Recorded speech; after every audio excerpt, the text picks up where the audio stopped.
Hello, True Spies listeners. Welcome back.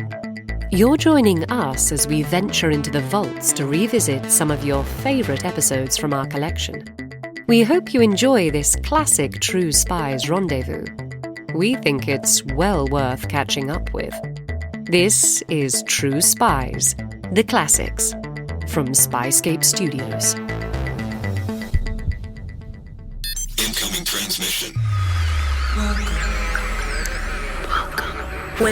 Welcome to True Spies. Week by week, mission by mission, you'll hear the true stories behind the world's greatest espionage operations. You'll meet the people who navigate this secret world. What do they know? What are their skills? And what would you do in their position? This is True Spies. I was in Iraq, in Baghdad, in the Journalists Hotel, and another reporter said to me, "Did you ever see the footage of that CIA officer running for his life in the fort in Mazar-i-Sharif?" I'm Vanessa Kirby, and this is True Spies, Team Alpha.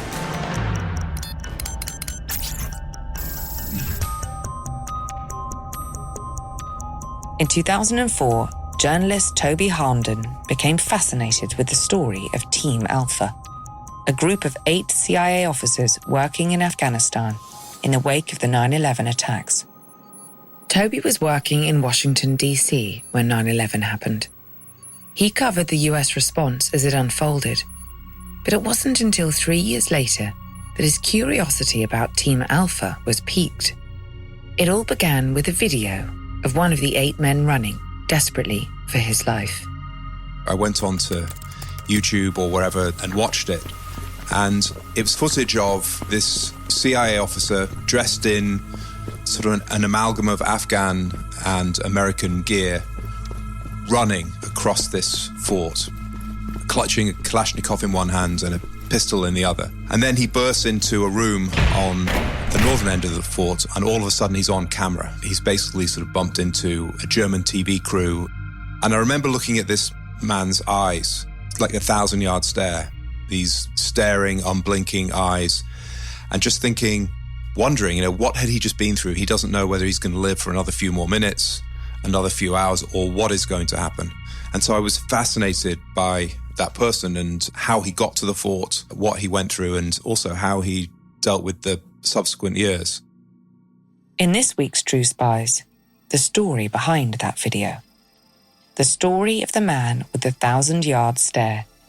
The one Toby Harnden spent years trying to talk to, hoping to hear the full, unclassified details. My name is David Tyson. I'm a retired CIA officer.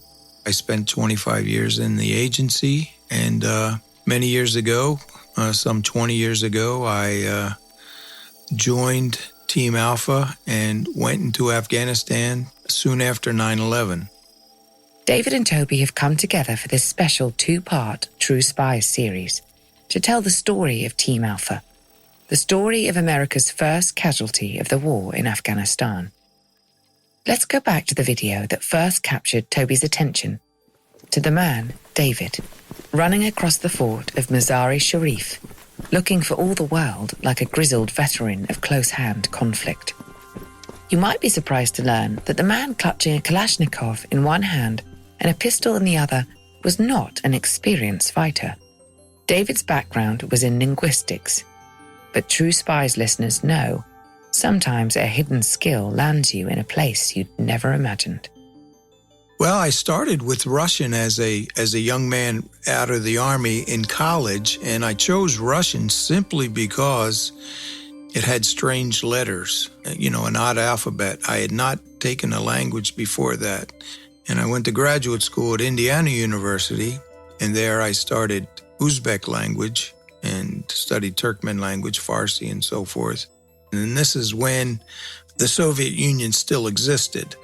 So although Russian and Uzbek are not related linguistically, they certainly are in terms of sort of the politics of that time when Uzbekistan was part of the Soviet Union.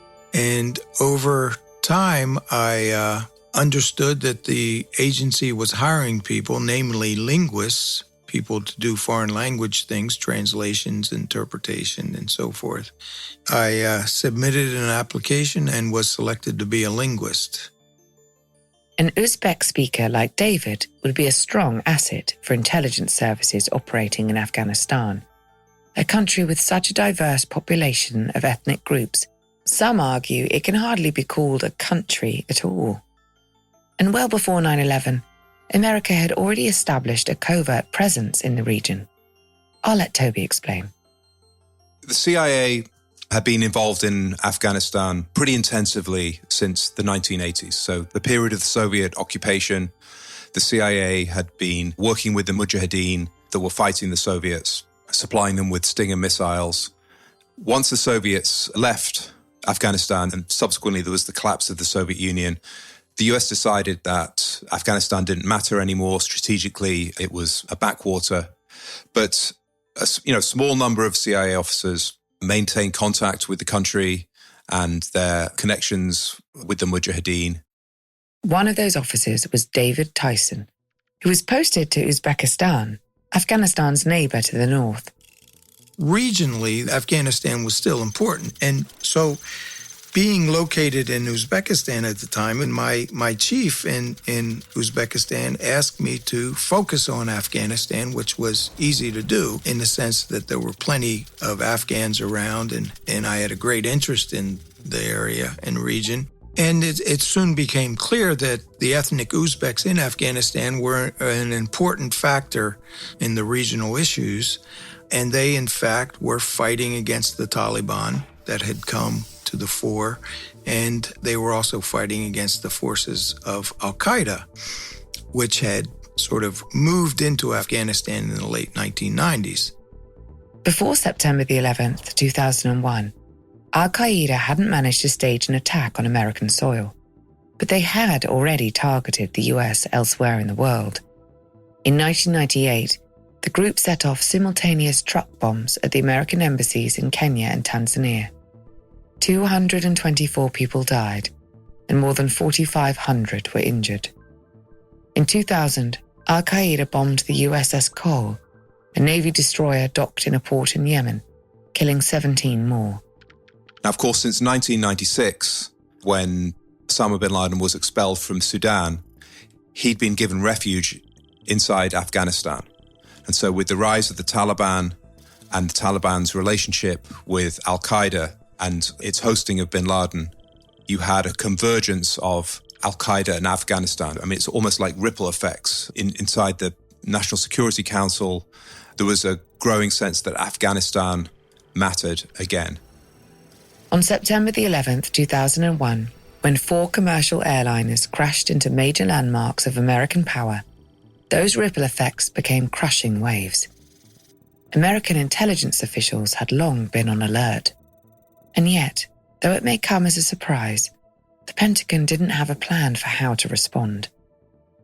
General Tommy Franks, head of the US Central Command, believed that it would take many weeks to orchestrate an invasion and that it would require many, many boots on the ground. Not an appealing prospect. But Kofor Black, the director of the CTC, the CIA's counter-terrorism center, had another idea. His plan would incorporate American intelligence, indigenous resistance groups, and the Northern Alliance, a multi-ethnic group of Afghan militias united against the Taliban.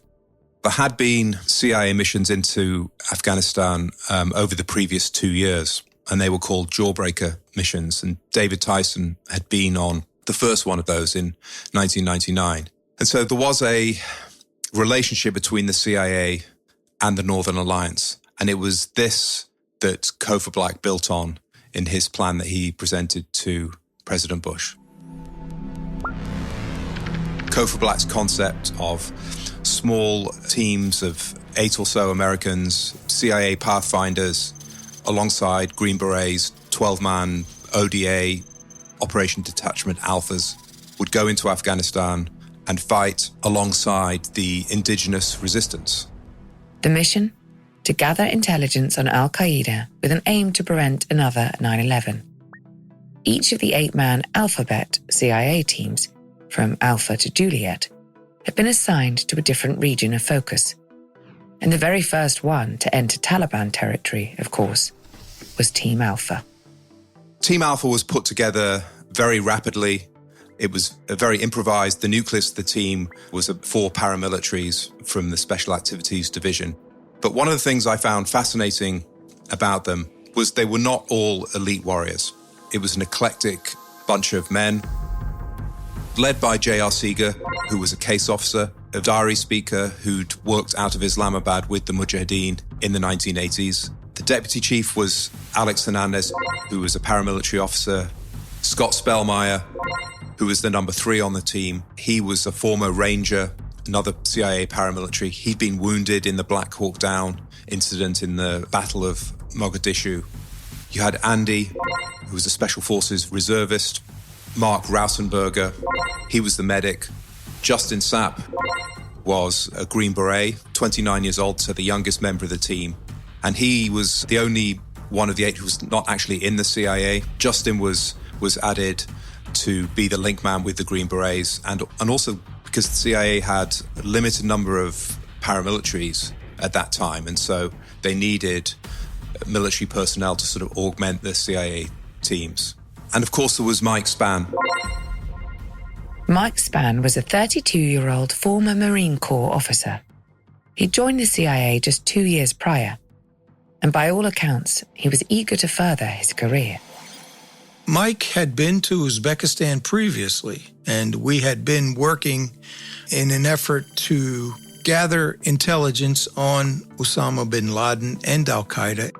So Mike had been there as a trainer, training local forces, and I had met him several times in that process prior to 9/11. And my early impressions of Mike were sort of the lasting ones, in the sense that Mike made an impression, and those impressions didn't really change over time, even when you got to know Mike fairly well. He was a very focused professional. He was fairly quiet and observant. Personally, he had a great sense of humor, but his focus and sort of attention to the mission at hand was something that sort of separated him just a little bit from other people. Mike was unambiguous in terms of his opinions, his beliefs, his sort of integrity and so forth. There was no doubt when you were talking to Mike where he stood on things. And I always feel that Mike was, in a way, the personification of America after 9/11. He was very black and white in his outlook, good and evil, with us or against us. And Mike had this burning desire to get to Afghanistan and get to the people who had perpetrated 9/11. Mike was a family man, recently remarried and the father of a new baby boy. His son was only a few months old when he left for Afghanistan. Mike also had 2 young daughters from his previous marriage. So Mike was at a pivotal point in his personal life. He had every reason and every justification to put his hand up and say, it's just too much at the moment. I need to sort of take care of the home front. But not only did Mike not do that, he sort of did the opposite. He fought to get on the team. He had to be on the tip of the spear, as he described it, with the CIA in Afghanistan. And really, there was no question in his mind that he was going to be on one of those CIA teams. Mike's wife, Shannon, was a CIA case officer herself. She understood as well as anyone Mike's commitment to his career, to the agency, and to his country. So she knew exactly sort of what he was, that he strongly identified as a Marine. And in fact, one of the reasons why he'd left the Marines was because he hadn't experienced enough action. And he thought that the CIA would be more at the forefront of fighting for America and what it stood for.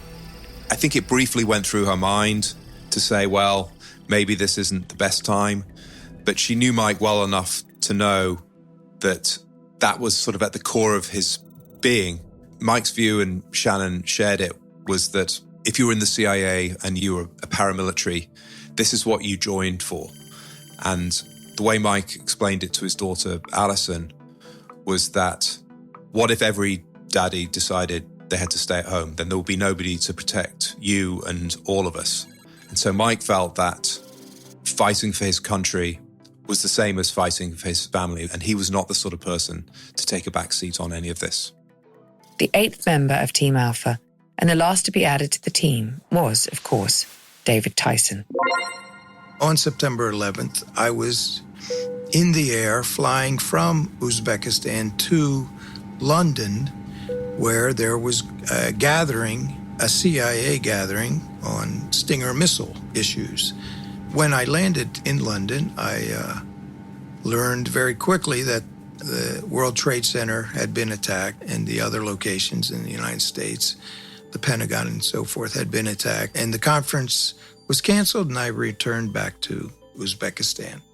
He had much, much more experience of Central Asia than anybody else on the team, with the possible exception of J.R. Seeger, who'd spent time in the region. But David had lived for years in Central Asia, and his command of the Uzbek language was almost native. Now, he had limited military experience. He'd had 2 stints in the US Army, and he joked that his first stint, he played basketball in Germany. He later got an ROTC commission as an intelligence officer, but he was no elite warrior, and this was many, many years before.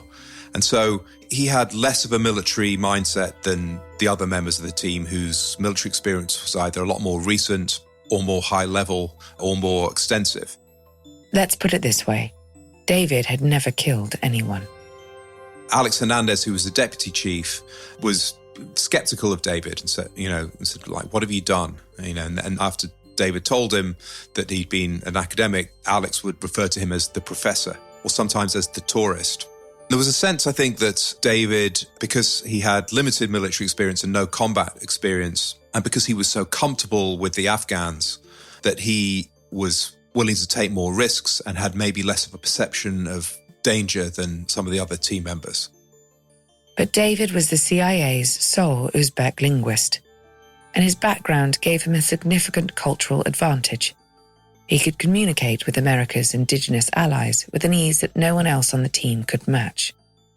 They would talk about how American men sort of stand up to urinate and Afghan men crouch down. He would talk about sex and food and wives and every aspect of life, often with a lot of humor. And so that gave him this rapport with the Afghans that the rest of the team didn't have. My father worked in a paper mill.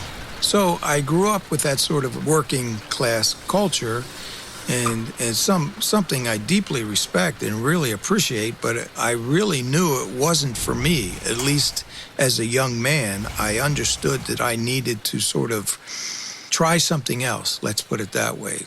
I always had a natural curiosity about other people who sort of looked and acted differently, and especially those who spoke different languages. I don't know how I ended up where I did, but it was certainly a sort of progression based on my interest and curiosity. Team Alpha's work in Afghanistan would put David face to face with a key figure in the resistance, someone willing to go to drastic lengths to stamp out the Taliban, the Uzbek warlord, Abdul Rashid Dostum. And for David, that was an enticing prospect. As a CIA officer in Uzbekistan, he'd long taken an interest in Dostum. Abdul Rashid Dostum was the leader of the Uzbek minority in Afghanistan, and he was very much against the Taliban and Al-Qaeda. And one of the things we were doing, we were trying to collect or buy back Stinger missiles that had been passed on to the Afghans during that Soviet-Afghan war in the 1980s. And it became clear to us that it was a good idea to get these missiles back, the ones that remained.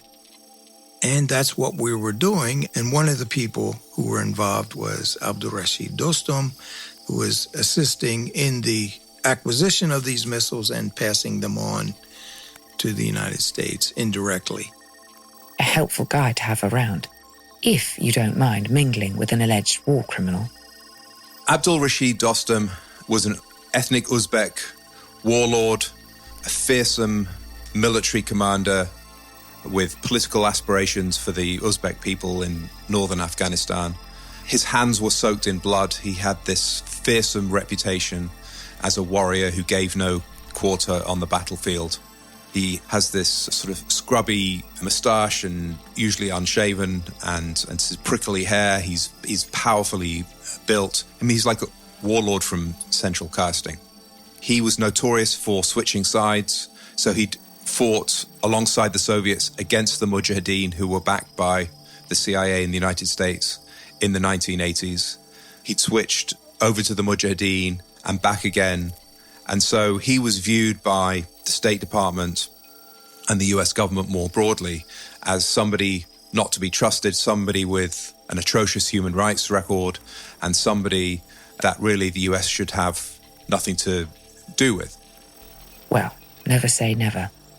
That was the view before 9/11, but of course, as with so many things, it changed completely on that day. He had the troops, he had horse-mounted fighters, kind of like a 19th century almost way of fighting where they would conduct cavalry charges and fire RPGs and Kalashnikovs from horseback. He loathed the Taliban. He was already fighting against them. And so Dostum was one of the men of the moment, and the United States wanted him to be alongside them. But as Toby said, Dostum was notorious for switching allegiances.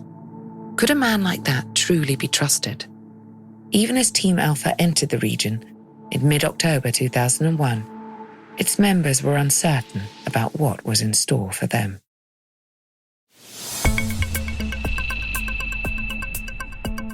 It was October the 17th, 2001. The 8-man Team Alpha was about to meet its unlikely ally, the ferocious Uzbek warlord Abdul Rashid Dostum.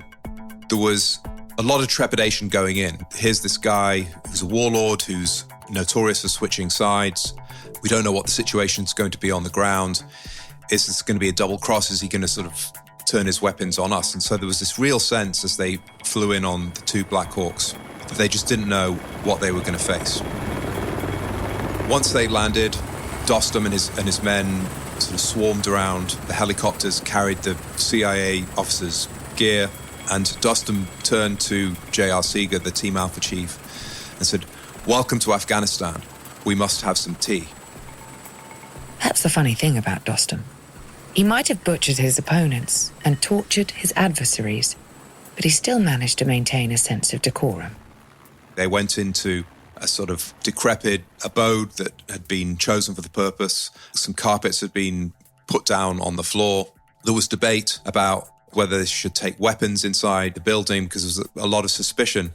But they sat down and Dostum outlined his plan for recapturing Mazar-i-Sharif, of fighting through the Darya Suf Valley, linking up with the Tajik forces of Atta Mohammed Noor and defeating the Taliban with US help. Of course, the city the Americans most wanted to take was Kabul, the capital. But to get there, they'd have to take a strategic route. Mazar-i-Sharif was the 4th largest city in Afghanistan. If the city could be captured, Dostum believed, the Northern Alliance could gain control of the 6 provinces surrounding it. That would be the beginning of the end for the Taliban. It was a strategic city that had formerly been on important trade routes. It was on the main ring road that connected it to Kabul. And the strategic importance of the city was, once you controlled Mazar-i-Sharif, that was the key to unlocking control of the rest of northern Afghanistan. Solid plan. But in order to carry it out, Dostum would need the help of Atta Mohammed Noor, his sometime rival. Atta's forces would be crucial for the successful capture of Mazar-i-Sharif. And Dostum also wanted to have American equipment and weaponry on his side. In particular, Dostum recognized that he needed US air power to bomb the Taliban forces and then have his Uzbek cavalry ride through and kill the remnants. But Dostum immediately struck the Americans as a man who was serious, whose interests aligned exactly with the United States' aims at that time, and so they decided that, this was the guy that they could work with. A powerful combination. Dostum's cavalry equipped with American firepower. Of course, Dostum's men wouldn't be the only ones on horseback. Much to Team Alpha's surprise, the rocky terrain left the CIA officers with little choice but to saddle up. How to ride a horse was one thing they hadn't learned in training. How to ride up and down steep mountainous terrain whilst firing your weapon and fending for your life, well, that's a horse of a different colour.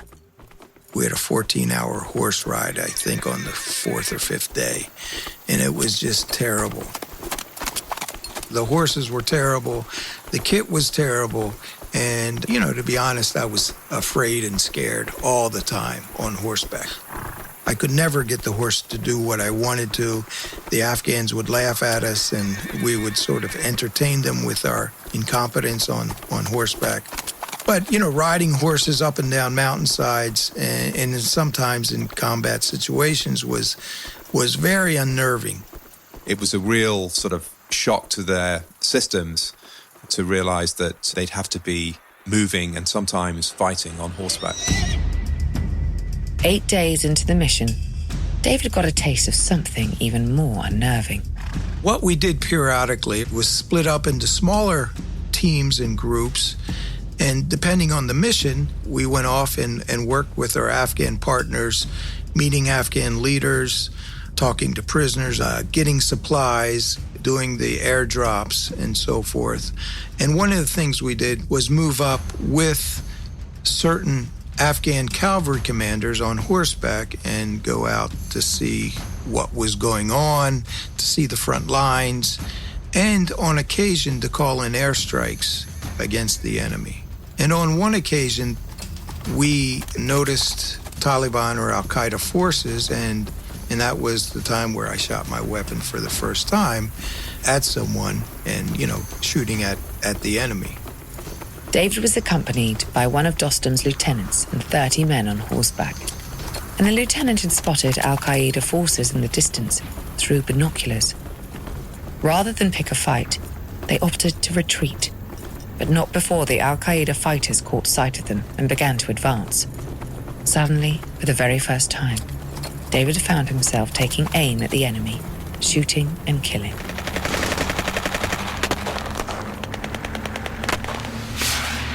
Just imagine for a moment what it's like to be in David's shoes. You did your time in the military, sure, but by your own admission, you spent a lot of that time playing basketball.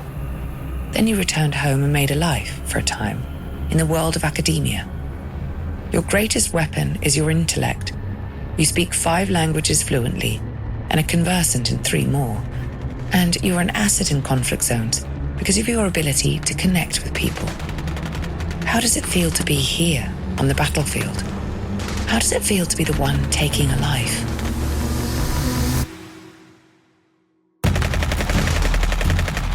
During my time in Afghanistan, I didn't think about that kind of thing very much. Each day we had a new set of priorities and things to do, and each day you were challenged in terms of, not only sort of intellectually trying to figure things out, but also physically and then mentally dealing with, concerns and fears and so forth. It didn't leave much of an impression on me at the time, but certainly later on it did. But it was a very easy thing to do, the things you were trained in the military to do to get a good sight picture on the target and squeeze the trigger was something that was very obvious and easy to do at the time. Throughout the years, did I sort of grapple or just reminisce, so to speak, about some of the things that I had done, which included, shooting people, shooting the enemy and killing the enemy. And every once in a while it sort of hits you and you deal with it a little bit and then move on. And it's something that sort of follows you around forever. Not a single one of the Al-Qaeda fighters survived that day on the front lines. David went to get a closer look at the first person he had shot and killed. He wouldn't process what had happened until later, but he did walk away with the young man's gun. A week and a half into their mission, Dostum told Team Alpha that his forces had captured 40 Taliban prisoners. On the 26th of October, the CIA officers were to pay them a visit, to stop by the dank sandstone caves where they were held in custody, and have a little chat. I wouldn't call them interrogations, more or less sitting down with prisoners that were captured on the battlefield and trying to quickly understand and gather information from them. Naturally, David was one of the men selected for the job. And his colleague Mike, always eager to develop a new skill, was keen to join in. When we first received word that we had some prisoners, it was my task to meet with them based on the fact that I spoke some of the languages they spoke. And when Mike found this out, he immediately came to me and asked to be part of this process. And I said, sure, I would be happy to have his help. But he went back, and instead of sort of catching some sleep, Mike came to me when it was still dark, and he had written in a very, very his tiny handwriting, just dozens and dozens of questions that we should ask the prisoners and sort of questions that he had for me. And we spent the, next few hours before we got on the horses, he spent that time sort of talking to me and trying to understand what I understood about what we were going to do and who we were going to see. The next morning, they rode off on horseback to see these prisoners, and they were being held in caves that had been sort of dug out of the mountainside that had been used over the years for prisoners of different types. And the door swung open, and Mike and David were confronted by the sight of these emaciated, stinking, dirty prisoners who were absolutely terrified. They sort of flinched when the door opened, not just because of the lights, but because, David's conclusion was they clearly thought that they were going to be executed. They were just going to be dragged out and shot. The CIA wasn't naive to the inhumane conditions in which Dostum held his captives. These men were regularly beaten, sometimes to the point of disfigurement. When Toby says the men were stinking, he means it.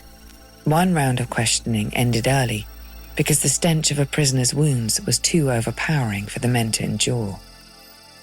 As he spoke with the prisoners, David began to recognize them for what they were. Primarily Turkmen farmers, largely illiterate.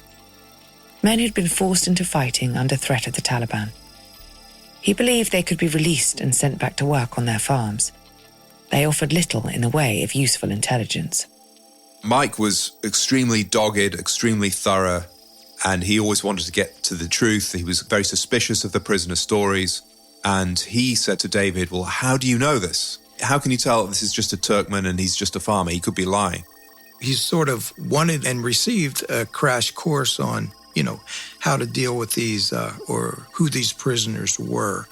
And that sort of reaffirmed Mike's sort of, I guess you say, credo of sorts, that he wanted to be the pointy end of the spear. He wanted to be on the front line, and he wanted to see up close and personal the people we were fighting against.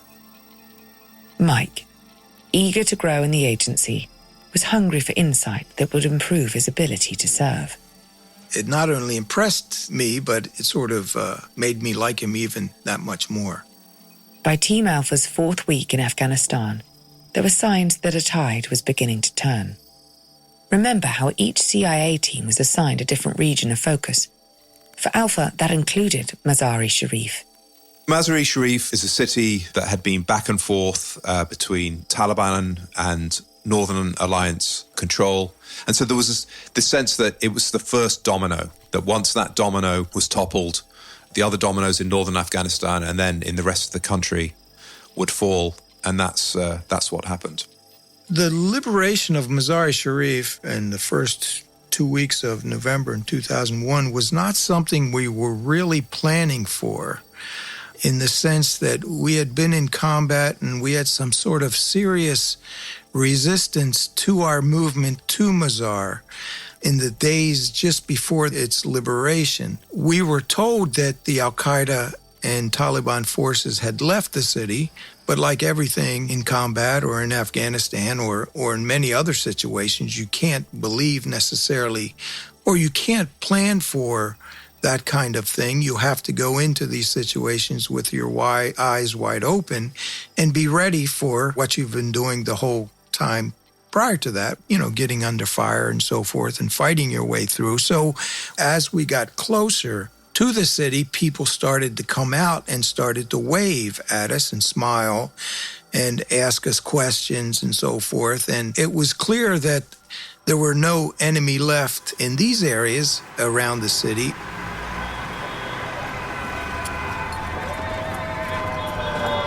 Mazar-i-Sharif fell on November the 10th, 2001, and the CIA and the Green Berets rode in on trucks and horses alongside Dostum's men and Atta's men. The Taliban, a lot of them had been killed, but many more had fled.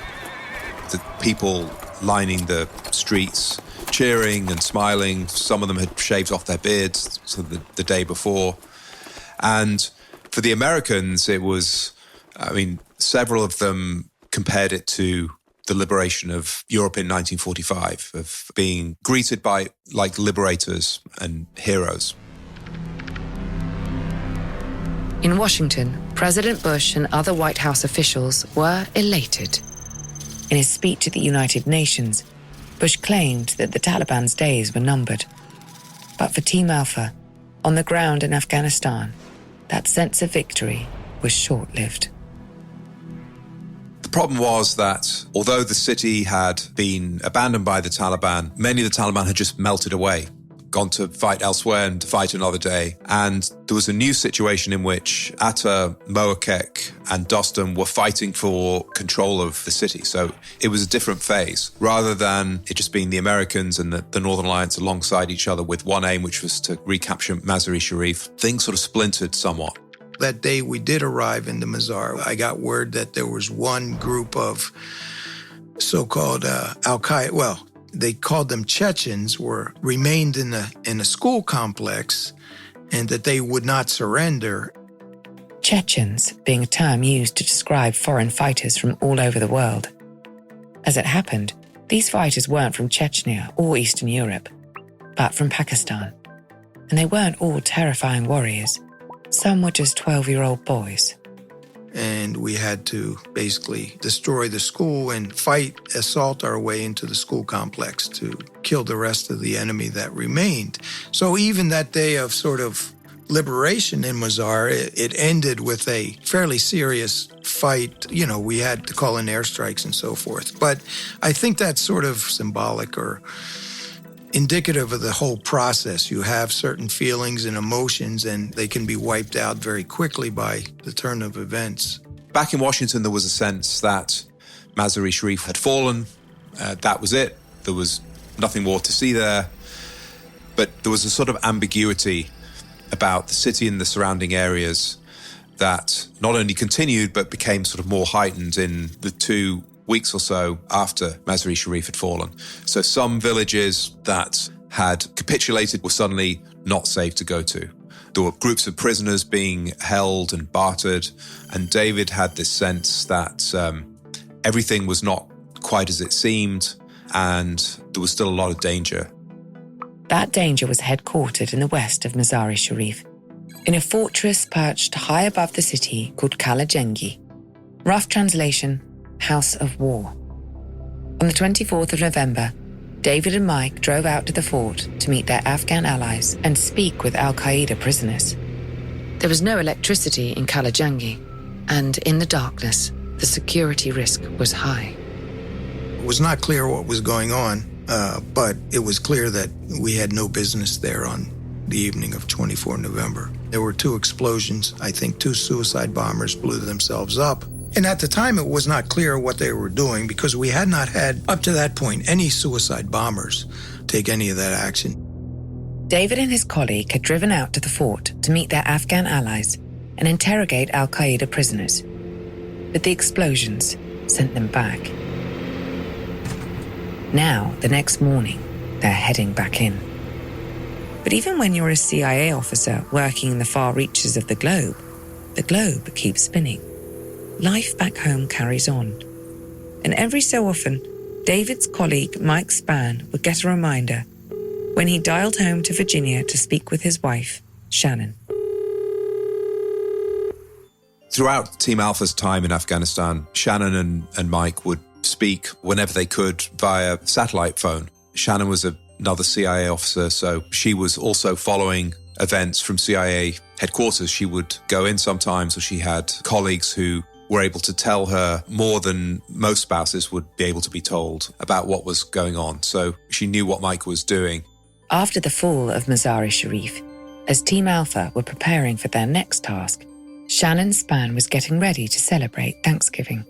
Shannon was in Yosemite in a cabin where she'd gone with her parents and sisters every Thanksgiving since she'd been a child. And Mike said that Team Alpha was due to be relieved in early December, so he'd be back for Christmas. They talked about getting bikes for Mike's daughters, and they talked about having a period of calm and stability at home that, you know, they've been unable to have certainly since 9/11 and even before that. But it was a difficult phone call for Shannon, and she couldn't quite put her finger on exactly what it was, but there's some sort of sense of foreboding. And when the call ended and she put the phone down, she burst into tears, and she couldn't understand quite why. Back in the United States, intelligence reports warned of another attack on US soil. 5 Americans were killed, and 17 more were infected by letters delivered by the US Postal Service that had been laced with a dangerous chemical commonly known as anthrax. Some feared that another 9/11 was around the corner. And on the ground in Afghanistan, Team Alpha was keen to stop an attack before it could happen. After the fall of Mazar-i-Sharif, the next big battle, in fact, the Taliban's expected last stand in northern Afghanistan was in Kunduz, which was about 100 miles to the east of Mazar-i-Sharif. Before what was expected to be a big battle in Kunduz, Dostum met with Mullah Fazl and Mullah Nouri, who were 2 top Taliban commanders in northern Afghanistan. Afghan warlord Abdul Rashid Dostum and Mullah Fazl led the negotiations. Dostum had been an unlikely but indispensable ally to the United States. Fazl was not the sort of guy you want to tango with. Mullah Fazl had a reputation of being a sort of fearless slayer of Hazaras who'd been taking part in ethnic cleansing, the burning of Hazara villages. He was feared and loathed by every non-Pashtun in northern Afghanistan. But the Afghan sort of way of war is to negotiate surrenders, even with your sworn enemy, and that would often also involve sometimes switching sides. Remember, even Dostum himself had a tendency to switch sides when it was advantageous. Fazl might have been despised, but he also presented an opportunity. If the Northern Alliance leaders could negotiate a surrender, they could potentially avoid the bloody battle that lay ahead in Kunduz. Dostum and Fazl negotiated for hours, and at the end of their negotiations, they announced that there'd been a deal. But it was always extremely murky exactly what this deal would entail. The Americans were adamant that no al-Qaeda forces or foreign fighters would be allowed to escape the area. But the sort of American government's belief was that this should be an Afghan deal for all its sort of murkiness and ambiguity. But American forces were not there to fight this war for the Afghans. They were there to sort of advise, but it needed an Afghan solution. And so the deal between Dostum and Fazl was that Taliban forces would surrender, and that's what Dostum believed had been agreed, and that they would give up their fight, and that would be the end of it. The Americans were now stationed in Kalajangi, the fortress in the west of Mazar-i-Sharif, along with their indigenous allies. It was a symbolic piece of real estate, and one that had seen quite a few tenants over the course of its history. Kalajangi, which translates roughly as House of War, was this medieval-looking fort. It looks like something out of the Arabian Nights, just sort of dominating the landscape. And it's, incredibly imposing place that every commander in Mazar-i-Sharif would always make his headquarters. And so once Mazar-i-Sharif fell, the Taliban abandoned Kalajangi, and it was the natural initial base for the Americans to set up. And in the southern compound was an old Soviet-built schoolhouse known as the Pink House. In the Pink House, there was a cellar which had been fortified to store weapons. It was like a bunker. At the time, the Pink House held something else too. Hundreds and hundreds of prisoners. On 24 November, we had received word that a large number of al-Qaeda prisoners had surrendered and would be coming to the city. So when we got word about the prisoners coming back, sort of the skeleton crew at Mazar, we just understood that we would have to deal with these prisoners along with our Afghan allies. And given the fact that they were al-Qaeda members, it was clear to us that we needed to go out and sort of figure out who these guys were, gather the basic intelligence as to their identity and their documents and so forth, and start the process of doing what we sort of do best, is collect intelligence. A significant opportunity for Team Alpha, if perhaps a sizable task. Mike and I were basically the only two agency officers in Mazar at the time. There was a couple others, but they were moving about doing other things. So people have always asked, how did you deal with this and what did you think and so forth? Well, I just saw it and Mike just saw it as another day. So on 25 November, we went out in the early morning, and by that time it was a little more clear that this was a big deal in the sense that we indeed had 400 to 500 al-Qaeda prisoners. And this was the first time since 9/11 that such a number of al-Qaeda forces were in our hands, so to speak, and that we would have access to them. And I don't mean us, just our team, but I'm talking the U.S. government writ large. And I'll never forget, Mike was extremely eager to go, extremely eager to get out there. These men were different from the other prisoners David had interrogated before. For one thing, he gathered, they'd all given an oath of allegiance to al-Qaeda and its founder, Osama bin Laden. They were also all foreigners. What we understood very quickly is we did not have the wherewithal to gather the information that we needed to gather. The rest of the 8-man team were needed to work elsewhere that day. They had discussed whether American military backup might be needed at the fort that day, but ultimately it was up to Dostum's men to provide security for the CIA men.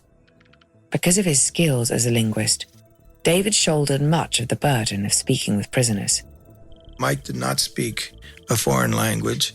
We had great Afghan helpers, Afghans who were more or less trained intelligence personnel as well. But what we didn't have were the facilities and the manpower and the ability to record the information. We're just sort of writing things down in notebooks. And so it quickly became clear to all of us that we would need to be spending days and have other kinds of help. Other kinds of help, meaning a doctor, for example. Many of those prisoners had wounds that were badly in need of treatment. Wounds that would lead to infection, or worse, without timely attention. So by mid-morning on the 25th of November, it was clear that David and Mike were out of their depth. They'd need additional support to handle all of the prisoners in their midst. Shortly after 11 a.m., most of the prisoners were out. There were perhaps 18 or so still in the cellar. And Syed Kamel had said to David that he thought that there were ethnic Uzbeks who were still in the cellar, and some of them were hardcore senior guys. David trusted Syed Kamel to know. He was Dostum's intelligence chief. Kamel warned that some of the prisoners had dangerous weapons, and that some of them likely felt betrayed that Fazil had handed them over. Just as David and Mike were preparing to finish for the morning, the last prisoners were being brought out.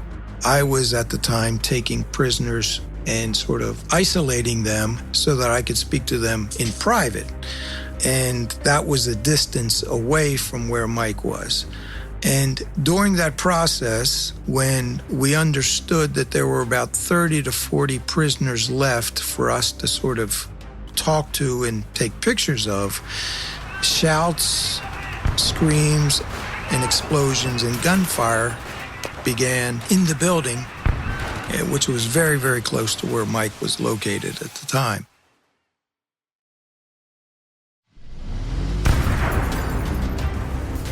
David Tyson is in the middle of questioning the hundreds of prisoners at the fortress Kalajangi, when suddenly there's a flurry of activity in the distance. Gunshots, explosions, screams. It's an uprising. What had happened was that a number of those last prisoners had ascended the metal stairs from the cellar into the pink house, and overcome the guards. Now, some of the prisoners hadn't been searched properly. Some of them had grenades and weapons on them, and they were able to overcome the guards, seize weapons from the guards, kill them, and rush out into the southern compound. Which is where they encountered Mike. Mike swung around towards where this commotion was happening. His Kalashnikov was on his back, and he pulled it round into the firing position and shot dead prisoners that were rushing towards him, who were clearly intent on staging an uprising.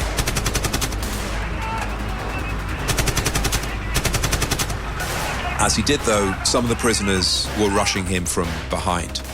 All of a sudden, he had people jumping on his back and trying to pull him to the ground, pulled out his Glock pistol and shot some of them, but he sort of disappeared basically between a pile of bodies of these prisoners who were trying to wrestle his weapons from him. Meanwhile, David is far from the action, trying to piece together what's taken place. I quickly obviously understood something was going on, but I did not know at the time what to do. And I remember grabbing or taking my pistol out of my holster and just standing there, observing and staring at the area where all this was coming from, which is about 150 meters from my location. And that's when everything started. So I had these couple seconds of not really knowing, what was going on, obviously, and not knowing as well what to do. But that feeling of confusion quickly dissipated when I heard Mike's voice yelling my name. And he did so twice to 3 times, and I heard that. And as soon as I heard that, I started to run towards Mike. As David ran, he realized he'd begun to perceive his surroundings differently. I want to stress that these were not normal sort of decisions that one makes, every day. I was very quickly sort of transported to a different plane where things that I did were automatic. I was not thinking normally, but that was something that I almost immediately felt that things had changed fundamentally for me mentally. I was in a place where I'd never been before or since. I immediately understood that something was very, very strange. For David, time has warped. Moments pass like hours. But it's only been a matter of seconds since Mike disappeared under the pile of bodies. David is still making his way in the direction of his voice. During this process, as I'm running, or I don't know if I'm running, but I'm moving very quickly with a sense of purpose. I might be sort of jogging. I have my pistol drawn, and a young man runs towards me, and he's at a distance at first, but quickly becoming closer. And I look at the kid's face, and I say kid because, he was in his 20s probably, a young man. And I realize, and I think to myself, I've seen this kid before. And why is he over here? Why is he running towards me? And then on top of that, he has something in his hand, and he's holding what he has in his hand out. And as I focus on the hand, I see he has a pistol. And on top of that, I see that he's shooting the pistol at me. When I realized he was shooting at me, it was like irking me. It was an irksome irritation, like, why do you want to do this? The whole experience is, for David, a rather curious set of events. It's not so much terrifying or enraging or invigorating as it is puzzling, fascinating even. Things were happening sort of in a slow motion way, but I was thinking very, very quickly. And I was thinking not only thoughts like this, like, here's this kid, what's he doing? But also sort of superfluous thoughts like, man, this is odd. This is strange. What's going on here? I feel like I'm floating. I can't hear anything. What's going on? This is crazy. I talk to myself, make comments to myself of how strange this is. But in that process with the kid, I remember telling myself, shoot that guy. And that's what I did. I shot him twice. He crumbled to the ground. and I jumped over him, sort of, and continued on to Mike. The feeling that time has slowed down is one that's common to people in crisis situations. Faced with such an extreme threat, the body and mind go into overdrive, doing everything they can to keep a person alive, and in David's case, to keep Mike alive as well. When I did reach where Mike was, there were 4 men on top of him, and I remember very clearly shooting each one of them twice, one at a time, and then backwards again a second time.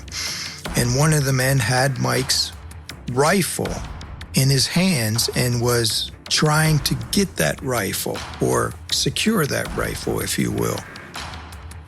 I don't know if Mike had it in his hands or it was somewhere else, but this man was pulling at the rifle.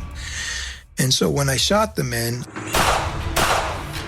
I grabbed Mike's rifle. And in this process, and I don't know which came first or second, I saw Mike's body there and I began to kick him very hard in the leg, yelling his name. At the same time, fully understanding that I could not hear myself yell his name and wondering again why this was happening. Why couldn't I hear my voice yell Mike's name? And as I kicked him very, very hard in the leg several times, yelling his name, then I saw that he had been shot in the head. And I didn't bend down. I didn't, do anything else. I moved onwards. Remember the video that Toby saw years later of David running for his life, clutching a pistol in one hand and a Kalashnikov in the other? That was the moment David was living now, as he bolted towards the northern compound, hoping to survive long enough to make it to the headquarters building. He's seen his comrade killed. He's nearly been killed himself. Miraculous escape. He's killed many, probably dozens of Al-Qaeda fighters, and he's still not safe. David is surrounded by men, Al-Qaeda recruits, who want to kill him. Remember, they're prisoners. Many of them still have their hands tied behind their backs. But that doesn't stop them throwing themselves at David, trying to knock him down. Caused me so much, consternation, if you will. And I'll use that word because I think that's the best way to describe it. I was just agitated by these guys and upset that they were trying to kill me, as if, they shouldn't be doing this, because I had nothing against them. I didn't want to shoot them, but they were coming at me, so I was feeling like I had to. David picked up an AK-47 loaded with its final rounds of ammunition. When he felt a thud against his back, he turned round to see a prisoner, his hands tied, ramming his head against him. David fired at the man. It's not like, do you want to do this? Do you want to do that? Or is this good or is this bad? Are you afraid or not? There's no fear. There's no courage. There's no bravery. There's nothing but just doing this thing on a different plane. And then a couple of the guys later on, and I'm talking a few seconds later, I had this one encounter with a man who had a rifle, and he was shooting his rifle at me, and we were very, very close to each other, and he was behind a tree trunk and a wall, sort of jumping out, shooting at me, and then hiding again. I was shooting at him.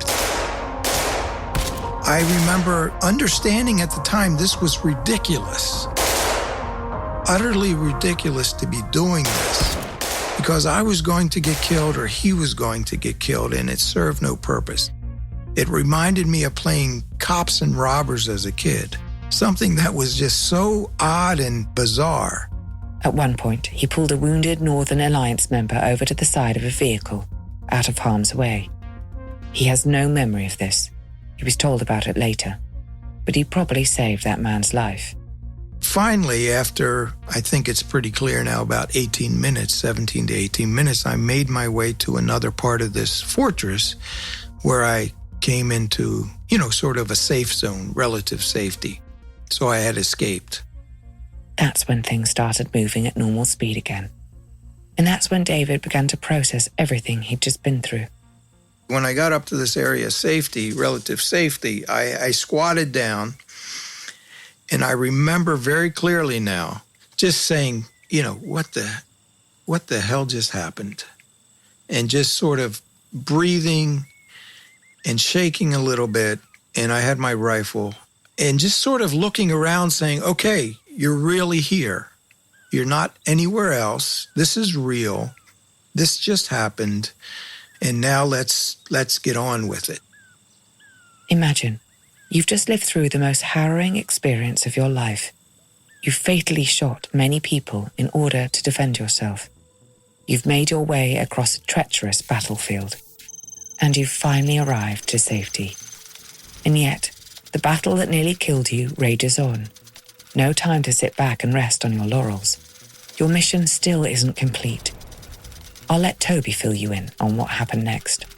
These Al-Qaeda members were there to fight to the death, and there were shipping containers inside the fort that had contained a lot of weapons which the prisoners were able to get hold of, and they fought back tenaciously. So November the 26th, on that morning, the Americans tried to end the whole thing by dropping a 2,000-pound bomb on the Pink House. There was a mistake by a pilot of the F-18s overhead, and that 2,000-pound bomb actually was dropped onto the northeast tower of the fort, which was a friendly position, wounded 5 Americans, flipped over a Northern Alliance tank and killed a number of Northern Alliance fighters. After that, it was deemed too dangerous for the Americans to drop weapons on the fort. This war would now be fought by Dostum and the rest of the Northern Alliance. Their US allies would take a back seat. David and Mike had been the only ones questioning prisoners in Mazar-i-Sharif on the 25th of November. Now, Team Alpha's mission, for all 7 of its surviving members, was to recover the body of Mike Spann. But that meant David, having endured so much already, had to return to the fortress. He'd been the last one to see Mike. He had the best chance of helping the team locate his body. I was extremely reluctant to go back.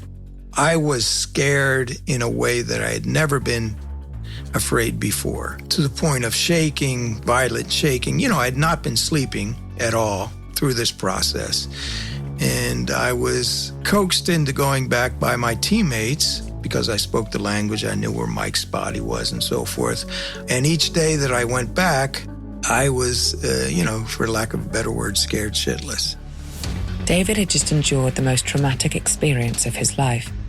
And for 3 days after, Team Alpha still had to return to the site.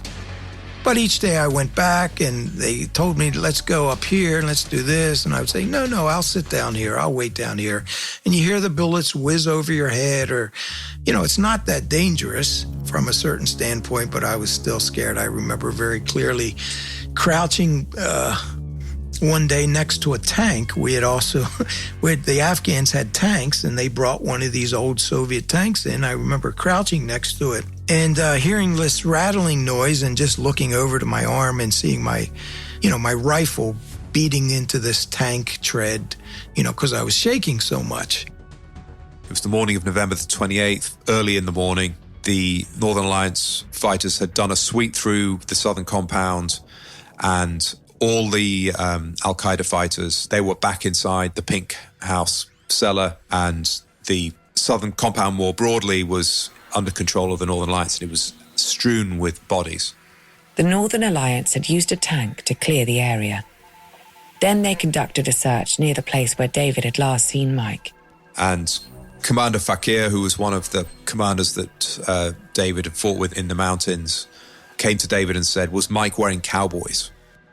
Cowboys. That was the term that Afghans used for blue jeans.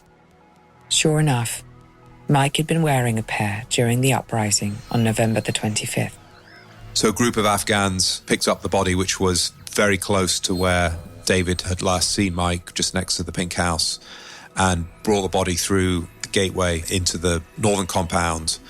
Turned out to be 2 gunshot wounds to the head, which had been what had killed him.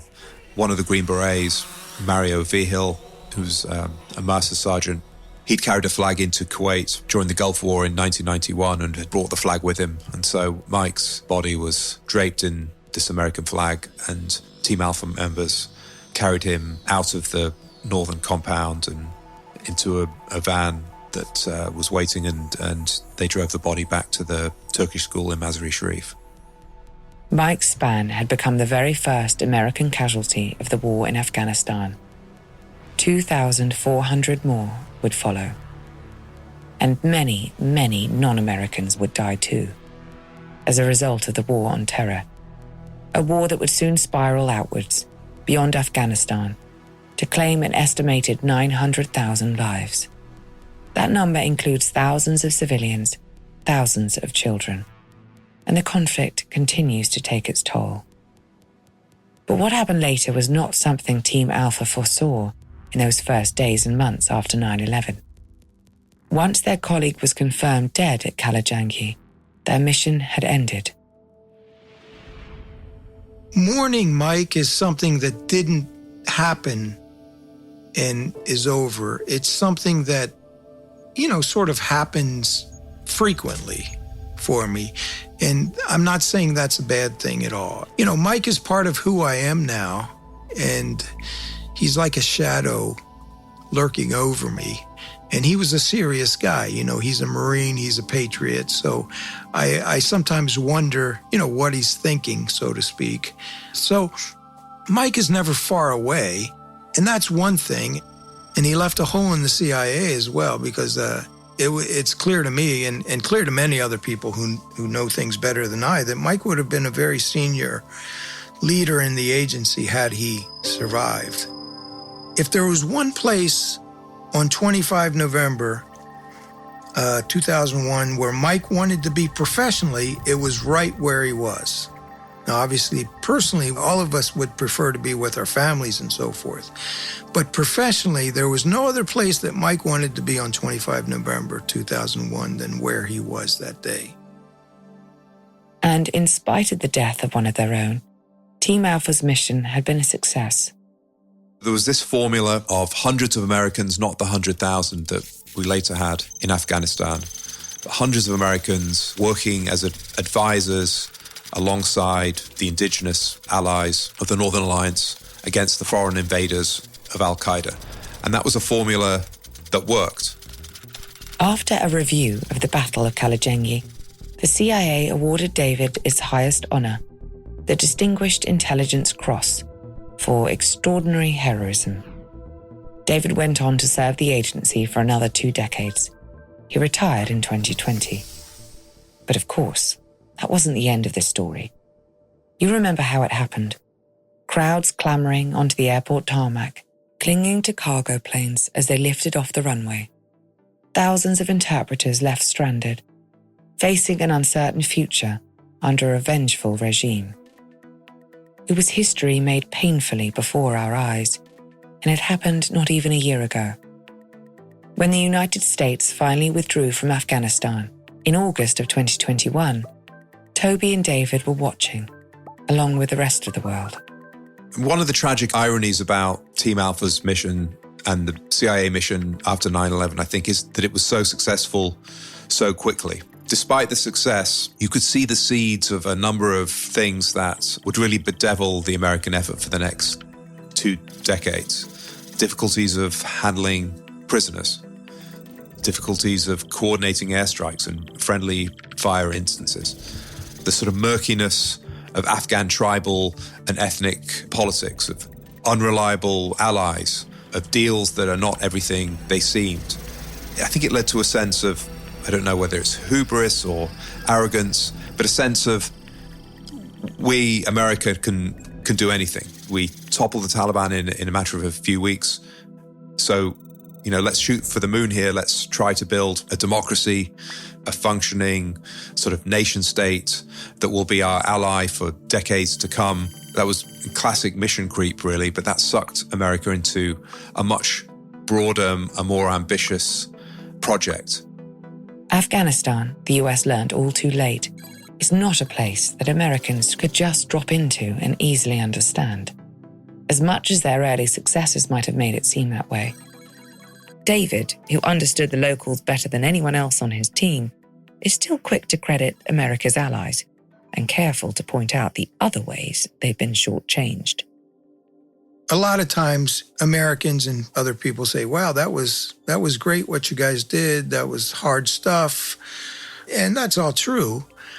But you have to remember there were Afghans then and now who were fighting this sort of war against the bad guys, against Al-Qaeda and so forth for years and decades. They did put up a fight, especially the men we were fighting with back in 2001. Those who did survive continued to serve in the Afghan government, in the sort of the military and intelligence structure, and continued to fight the enemy until the end. This is something that has so many layers and so many different nuances that an American, a Westerner, can't come to terms with all of this and work it out. But I think rather than listening to those voices from the people who knew the most about Afghanistan in those early days and had experienced those first few weeks, which had ended in success, the policymakers in Washington decided that a much bigger mission could be undertaken, and the rest of it literally became history.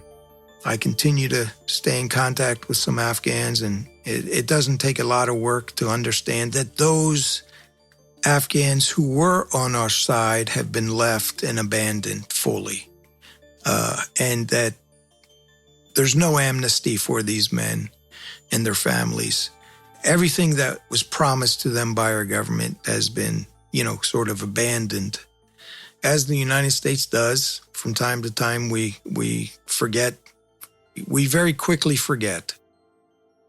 You can learn more about Team Alpha in Toby Harnden's new book, First Casualty, The Untold Story of the CIA Mission to Avenge 9/11, available in print and as an ebook now. Thank you so much for tuning in to True Spies, the Classics, from SPYSCAPE Studios. Next time on True Spies. San Francisco, 2003. A nail bomb explodes outside the San Francisco offices of a nutrition company. The next morning, a group called the Revolutionary Cells Animal Liberation Brigade claims responsibility for the attack. The FBI came and said that the ALF are the #1 domestic terrorist threat in the United States. And the man who planted both bombs? The Bureau eventually get an ID. Daniel Andreas San Diego. His actions mark a watershed in American law enforcement. He was the first domestic terrorist to ever be on the top 10 FBI list. I think everybody thinks, well, these little vegans are just saving the world. But the truth was they were burning things down and doing $50 million worth of damage. True Spies from SPYSCAPE Studios. Search for True Spies wherever you get your podcasts.